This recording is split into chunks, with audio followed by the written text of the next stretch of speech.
With the night slowly descending, the surroundings come to life as everyone prepares for a bonfire party. Seeing Silas and I leave our yurt, the guide stops us and hands over a small pouch. My dear guests, here's a gift from the steppe. It has the seed of a tree that's unique to this region. There's a forest to the east. It's a good place for a stroll if you're interested.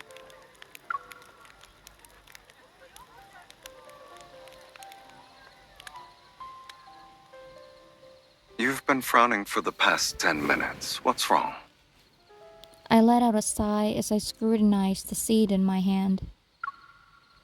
Do you think it can survive if it's planted in Lincoln? It won't survive in the N109 zone at the very least. Lincoln's soil and climate are just too different from the steppe. If the seed can't grow, it'd be a shame to let this gift go to waste, right? Silas reaches out and fiddles with the branch hanging before him.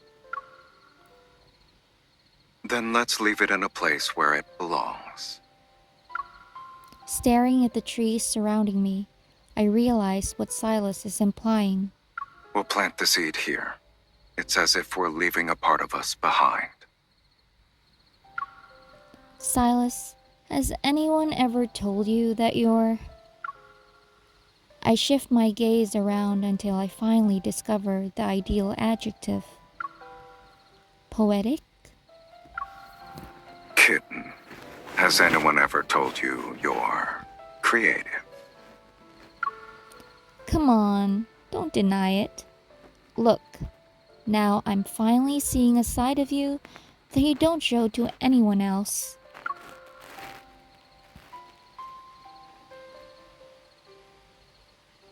Silas raises an eyebrow and leans slightly closer to me. We've spent so much time together, and you're only realizing this now. His gaze sweeps over my fleeting embarrassment. Judging by the look on your face, I wonder which side of me you're thinking about. I remembered seeing a shovel and a water bucket by the bonfire. Let's get them. Uttering those words, I grabbed Silas's arm and bowing my head, walked toward the edge of the wood. Look out, otherwise you're gonna bump into a tree.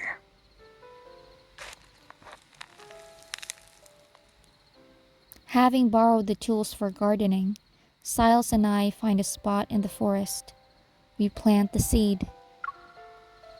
It feels like it'd take forever for a tree to become fully grown. At least a decade, give or take. What a shame. 10 years is already a long time. I wonder if I'll ever see what it looks like as a tree. Won't it look like the trees around us once it's fully grown? You can look at them all you want. Silas, I take back what I said about you being poetic. This is the tree we planted together. It's different from the others. After watering the seed, Silas straightens his posture and casts a meaningful gaze at me. You're right. The tree we planted together isn't like the rest. After all, we did plant it together, and that's why it's different.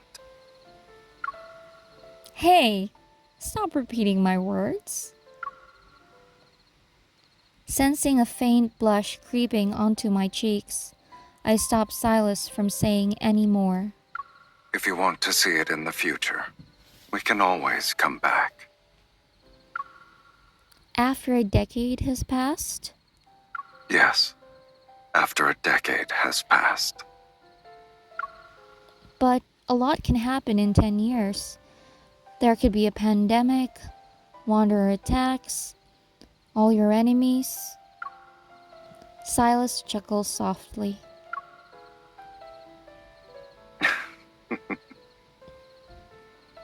But you don't even consider the possibility of us parting ways. Of course, Of course, we won't part ways. Can you promise me that? I extend my pinky finger toward Sylus. We'll definitely go on another trip and visit this place again.